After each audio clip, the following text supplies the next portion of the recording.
For diesel semi-trucks, if the engine is under 300 horsepower, only 8 ounces, and if over 300 horsepower 16 ounces is required.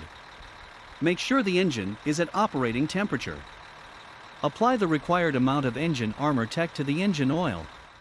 Immediately, restart the engine and drive for a minimum of 50 kilometers or more before shutting down the engine.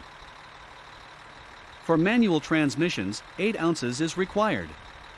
For automatic transmissions, only 3 ounces, and 8 ounces to each differential.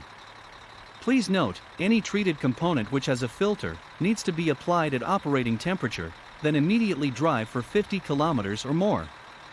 If there is no oil filter, then engine Armour Tech may be applied when cold.